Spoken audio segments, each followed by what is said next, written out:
Happy Republic Day. Once again. Be the change you wish to see in the world and feel proud to be an Indian. Happy Republic Day. बहुत बढ़िया। समस्त प्रबुद्ध शिक्षकगण को आज गणतंत्र दिवस की हार्दिक शुभकामनाएं। जैसा कि आप लोगों को विदित है, आज 26 जनवरी है और हम लोग पूरा देश 73वां गणतंत्र दिवस मना रहा है बड़े हर्षोल्लास के साथ। हम तो बचपन से गणतंत्र दिवस मनाते आ रहे हैं, लेकिन ये मेरा शिक्षक के रूप में पहला गणतंत्र दिवस है। गणतंत्र दिवस का जो अर्थ होता है जनता के द्वारा जनता पे शासन। यहाँ पे जो पहले हमारे यहाँ राजतंत्रात्मक प्रणाली थी वो जो है खत्म हो गया था और 26 जनवरी 1950 में हमारा संविधान लागू हुआ। देश भले आजाद हमारा 15 अगस्त 1947 को हुआ, लेकिन जो संविधान हमारा लागू हुआ है वो 26 जनवरी 1950 को लागू हुआ है। बाकी इसी पुनीत अवसर पे मैं कुछ पंक्तियां करना चाहूंगा। बलिदानों का सपना जब सच हुआ देश तभी आजाद हुआ। बलिदानों का सपना जब सच हुआ तभी देश आजाद हुआ। आज सलाम करें उन वीरों को, आज सलाम करें उन वीरों को जिनकी शहादत से भारत गणतंत्र। बहुत के साथ जय हिंद जय भारत। शिक्षक आप सभी को ये पूरे गणतंत्र दिवस की हार्दिक शुभकामनाएं। जय आदरणीय प्रधानाध्यापक जी व समस्त शिक्षक जो हमारे कन्या सीनियर सभी को 26 जनवरी की हार्दिक शुभकामनाएं। यह एक राष्ट्रीय पर्व 26 जनवरी पूरा देश इसको बहुत धूमधाम से मनाता है। इसमें किसी जाति व धर्म के लोग नहीं बल्कि सभी देश इसको बहुत अच्छी तरह से हमारे 26 जनवरी को मनाता है। और इस दिन इसको गणतंत्र दिलाने में बहुत से हमारे जो महान राजनेता हैं उन सभी का बहुत बड़ा रोल। शायद ये द्वारा हमारा देश कभी गणतंत्र नहीं हो सकता था। और 26 जनवरी 1950 को ये हमारा संविधान लागू हुआ। जैसा कि सर ने बताया वो वर्ष 11 माह 18 दिन लगे इसको बनाने में, और ये बहुत बड़ा संविधान है हमारे देश का। और सारे देशों से कुछ न कुछ इसको दिया गया है, कुछ न कुछ पार्ट हमारे संविधान से दिया गया है। Thank you. जय हिंद जय भारत। बहुत बढ़िया। 1930 में डॉक्टर राजेंद्र प्रसाद ने भारत को पूर्ण स्वराज्य घोषित होने की अंग्रेजी शासन से मांग की थी। तत्पश्चात 20 साल बाद हमें 1950 में भारत को गणतंत्र दिवस मनाए जाने के रूप में स्वीकार किया गया। तभी से हम गणतंत्र दिवस मनाते हैं। जय हिंद जय भारत। जनवरी को गणतंत्र दिवस के रूप में हर वर्ष इसलिए मनाया जाता है कि इसी दिन भारत सरकार अधिनियम 1935 को हटाकर पूरे देश में 26 जनवरी 1950 को हमारा संविधान लागू करने का दिन चुना गया। हर साल इस दिन को हम बड़े हर्ष और उल्लास के साथ मनाते हैं। हमें गर्व है कि हम गणतांत्रिक देश के निवासी हैं। सिंपल शब्दों में हम कहें गणतंत्र का मतलब प्रजातंत्र, गणतंत्र और लोकतंत्र भी कहा जाता है। आज हम सभी अपने भारत को पूरी तरह आजाद मानते हैं और बड़े हर्ष के साथ गणतंत्र दिवस को मनाते हैं। तो इसके पीछे हमारे महापुरुषों का बड़ा हाथ है, जैसे महात्मा गांधी, जवाहरलाल नेहरू, बाबा भीमराव अम्बेडकर, शहीद भगत सिंह आदि महापुरुषों ने अपने त्याग से देश को आजाद कराया। इन्हीं के कदमों पर चलकर हमें भी अपने देश की एकता को बनाए रखना है और गणतंत्र दिवस के महत्व को समझना है और उसी आधार पर हमें चलना चाहिए। जय हिंद, जय भारत। ये 17वां गणतंत्र दिवस बड़े हर्ष और उल्लास के साथ में मना रहे हैं। कुछ विषम परिस्थितियों के कारण हमारे देश में कोविड-19 जो कि लगभग 2 वर्षों से बहुत ही चरम सीमा पर चल रहा है, इस कारण हम अपना ये गणतंत्र दिवस कुछ सीमित सीमाओं के साथ में अपने देश में मना रहे हैं। अपने सभी शिक्षक छात्रों को राष्ट्रीय पर्व की हार्दिक शुभकामनाएं। बस बहुत बढ़िया। बाकी हमारे प्रजापति प्रजापति ने हाँ बहुत विस्तार से बढ़िया बताया, बहुत ही अच्छे तरीके से मोबाइल से बढ़िया। गणतंत्र दिवस के बारे में बताया। 26 जनवरी 1950 को जब अपना संविधान लागू हुआ था तो हमारे सबसे पहले राष्ट्रपति डॉक्टर राजेंद्र प्रसाद जी ने राजपथ पे तिरंगा फहराया था और 21 तोपों की सलामी से उनको सम्मान दिया गया था। तब से तोपों की सलामी 26 जनवरी को दी जाती। जय हिंद, जय भारत। सलामी के साथ तिरंगा फहराया था। आजादी से पहले 26 जनवरी को ही स्वतंत्रता दिवस के रूप में मनाया जाता था। करीब 18 वर्ष तक 26 जनवरी को पूर्ण स्वराज दिवस अर्थात स्वतंत्रता दिवस मनाया जाता रहा। आजादी के आंदोलन से लेकर देश में संविधान लागू होने तक 26 जनवरी की तारीख का अपना महत्व रहा है। 21 दिसंबर 1929 को कांग्रेस के लाहौर अधिवेशन में पंडित जवाहरलाल नेहरू की अध्यक्षता में प्रस्ताव पारित कर भारत के लिए पूर्ण स्वराज की मांग की गई थी। कहा गया कि अगर ब्रिटिश सरकार ने 26 जनवरी 1930 तक भारत को उपनिवेश का दर्जा डोमिनियन स्टेट नहीं दिया तो भारत को पूर्ण स्वतंत्र घोषित कर दिया जाएगा। 26 जनवरी 1930 को पहली बार स्वतंत्रता दिवस मनाया गया। इसी दिन पंडित जवाहरलाल नेहरू ने तिरंगा फहराया था। फिर देश को आजादी मिलने के बाद 15 अगस्त 1947 को आधिकारिक रूप से स्वतंत्रता दिवस घोषित किया गया। इस तरह आजादी मिलने से पहले ये 26 जनवरी 19 अनौपचारिक रूप से देश का स्वतंत्रता दिवस मनाया गया था। 26 जनवरी 1930 को पूर्ण स्वराज का प्रस्ताव लागू होने के दिन को महत्व देने के लिए ही 26 जनवरी 1950 को संविधान लागू किया गया था। जैसा कि 2 वर्ष 11 माह 18 दिन में हमारा भारतीय संविधान बनकर तैयार हुआ था, इसके बाद 26 जनवरी को गणतंत्र दिवस घोषित किया गया। साल 1950 में देश के पहले भारतीय गवर्नर जनरल चक्रवर्ती राजगोपालाचारी ने 26 जनवरी के दिन भारत को एक संप्रभु लोकतांत्रिक गणराज्य घोषित किया। इस दिन डॉक्टर राजेंद्र प्रसाद को भारतीय गणतंत्र के पहले राष्ट्रपति के रूप में शपथ दिलाई गई। उन्हें तोपों की सलामी दी गई। तब से तोपों की सलामी की यह परंपरा बनी हुई है। स्वतंत्रता दिवस अर्थात 15 अगस्त के मौके पर कार्यक्रम जहां लाल किले पर होता है और प्रधानमंत्री ध्वजारोहण करते हैं, जबकि गणतंत्र दिवस पर कार्यक्रम राजपथ पर होता है और राष्ट्रपति झंडा फहराते हैं। राष्ट्रपति देश के संवैधानिक प्रमुख होते हैं। दिल्ली में 26 जनवरी 1950 को पहले गणतंत्र दिवस परेड राजपथ पर न होकर इरविन स्टेडियम, आज का नेशनल स्टेडियम में हुई थी। साल 1950 से 1954 के बीच दिल्ली में गणतंत्र दिवस का समारोह कभी इरविन स्टेडियम के निचले कैंप लाल किला तो कभी रामलीला मैदान में आयोजित हुआ। राजपथ पर साल 1955 में पहले बार गणतंत्र दिवस परेड शुरू हुई।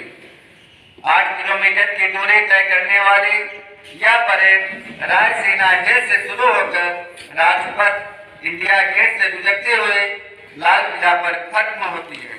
हम 73वें गणतंत्र दिवस में समझ इस कब आते विद्यालय हैं? के प्रांगण में उपस्थित हुए समझ हैं। कब आते? माँ सरस्वती के चरणों में माल्यार्पण करते हुए पुष्पांजलि अर्पित करते हुए और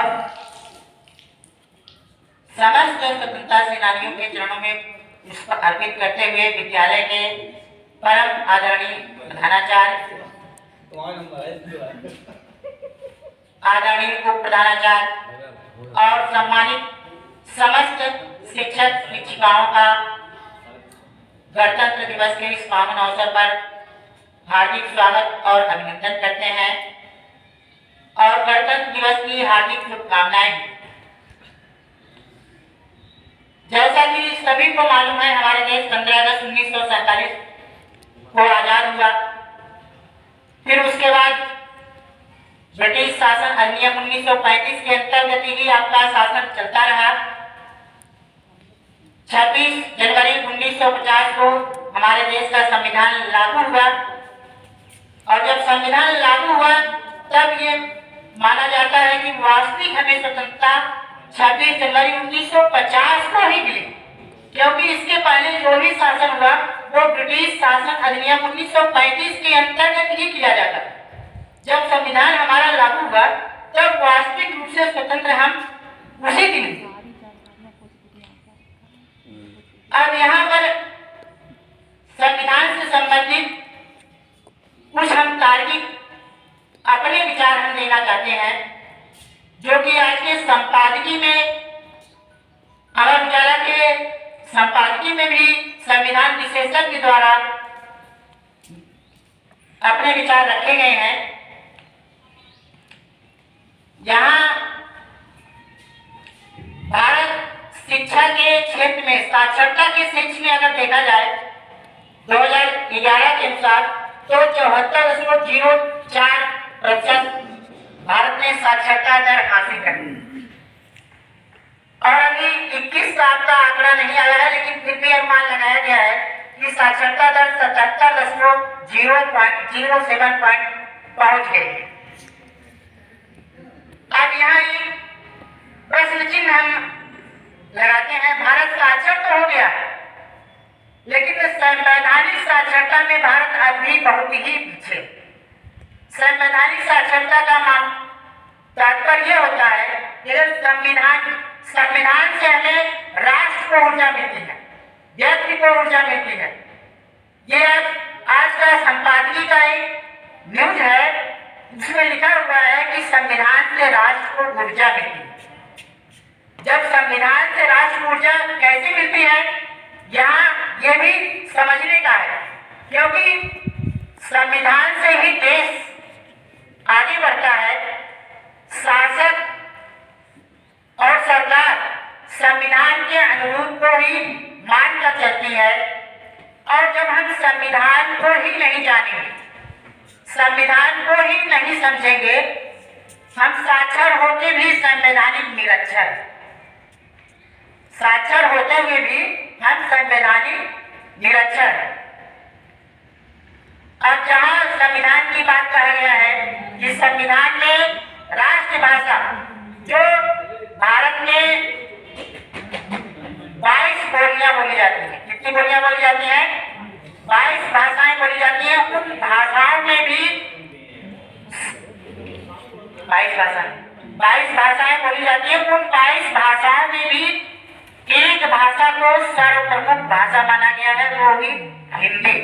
हिंदी को राष्ट्रभाषा को भारतीय संविधान के 343 अनुच्छेद के अंतर्गत राष्ट्रभाषा घोषित किया गया। जब यहाँ हम अब पढ़ाई के क्षेत्र में भारत के उन समस्त विद्यार्थियों के संदर्भ में आते हैं, चाहे जो भी बोर्ड हो, चाहे वो आपका यूपी बोर्ड हो या अदर स्टेट बोर्ड हो या सीबीएसई बोर्ड हो या आईसीएस बोर्ड हो, भारत के जो अंतर्गत संचालित समस्त बोर्ड चल रहे हैं, उन बोर्डों में हिंदी को अनिवार्य विषय के रूप में शामिल किया गया है, जो कि हमारा एक राष्ट्रभाषा है, इसलिए शामिल किया गया। और हमारे देश का संविधान से हमारा देश चलता है, तो संविधान को संवैधानिक शिक्षा के रूप में या संवैधानिक भाषा के अनिवार्य भाषा के रूप में शामिल क्यों नहीं किया जाता? ये हमारा जो सरकार से अपील है, प्रार्थना है कि अगर संविधान के दायरों को जागरूक करना है, अभी जैसे मतदाता जागरूकता अभियान चलाया जाता है। भाई मतदाता जागरूकता अभियान क्यों चलाया जाता है? इसीलिए चलाया जाता है क्योंकि ये संवैधानिक शिक्षा जो है वो अनिवार्य शिक्षा नहीं है, ऐच्छिक शिक्षा है। यहाँ तक कि कक्षा 1 से लेकर 10 तक को सामाजिक विषय या सामाजिक विज्ञान के विषय के रूप में रखा गया है। फिर आप जब इंटरमीडिएट की कक्षाओं में प्रवेश करेंगे तो वहाँ आपको जो संविधान की शिक्षा है वो विद्यार्थियों के ऐच्छिक इच्छा पर है। ऐच्छिक इच्छा का मतलब कि अगर विद्यार्थी इच्छुक है तब तो वो संविधान की शिक्षा ग्रहण करेगा, और अगर इच्छुक नहीं है तो संविधान की शिक्षा ग्रहण नहीं करेगा। और ये एक प्राचीन कहावत है, जब व्यक्ति अपने समाज के महापुरुषों का इतिहास नहीं जानेगा, कौम नहीं जानेगा, तो उस समाज का विकास कभी नहीं होगा। ये कहावत है। और जब हम संविधान 26 जनवरी है, संविधान लागू हुआ है और पूरे गणतंत्र दिवस को पूरे देश में हर्षोल्लास के साथ मनाया जा रहा है और 73वां गणतंत्र दिवस है। अगर यही बात थोड़ा सा संविधान के विषय में कह दिया जाए कि 73वां संविधान संशोधन किससे संबंधित है, तो वहीं पर जो भारत के 100 करोड़ देशवासी हैं वहीं पर साइलेंट हो जाए, क्योंकि ये अनिवार्य शिक्षा ही नहीं है, अनिवार्य विषय के रूप में इसे शामिल किया ही नहीं गया है। जब अनिवार्य शिक्षा होगी, सभी किसी भी ग्रुप के विद्यार्थी हो, चाहे वो कॉमर्स हो, चाहे वो आर्ट हो, चाहे वो साइंस हो, चाहे वो एग्रीकल्चर हो, सब अपने अपने ग्रुप से पढ़ते हैं और उन्हीं विषय को पढ़ते हैं जो इसमें शामिल किया गया है। लेकिन एक विषय वैश्विक मुद्दा है, पूरे विश्व का मुद्दा है, जो विषय होते हुए भी शामिल कर लिया जाता है, वो आपका होता है पर्यावरण। पर्यावरण विषय है, पर्यावरण विषय को वैश्विक विषय मानकर शामिल कर लिया गया है। और हमारा देश संविधान से चलता है और संविधान को संवैधानिक शिक्षा, अनिवार्य शिक्षा की बात नहीं की जाती। अगर हमें संविधान को सही वास्तविक रूप में जिंदा रखना है तो संवैधानिक शिक्षा को अनिवार्य और निःशुल्क शिक्षा भी प्रदान करने की आवश्यकता है। घर घर में, हर घर में समझ लीजिए संविधान की किताब, भारतीय कॉन्स्टिट्यूशन की किताब होना अति आवश्यक है। जैसे हम अपने घरों में क्या रखते हैं, मुस्लिम धर्म के हैं तो कुरान की किताब रखते हैं, हिंदू धर्म के हैं तो रामायण की किताब रखते हैं या गीता की किताब रखते हैं। और हम जिस देश में रहते हैं, जिससे हमारा देश आगे बढ़ता है, शासन किया जाता है, वो किताब किसी के घर में मिलेगी, समस्त जो है घरों में ये किताबें नहीं मिलेगी। तो ये संवैधानिक शिक्षा का जो साक्षरता की बात है, ये कहीं न कहीं अभी भी चुनौतियां बना हुआ है। हम अधिकारों की तो बात करते हैं कि ये हमारा अधिकार है, लेकिन मूल कर्तव्य हम अपने को समझ ही नहीं पाते। मूल कर्तव्य का मतलब होता है कि हम संविधान के अनुदेशों को पढ़ें, निर्देशों को पढ़ें और उनका पालन करें।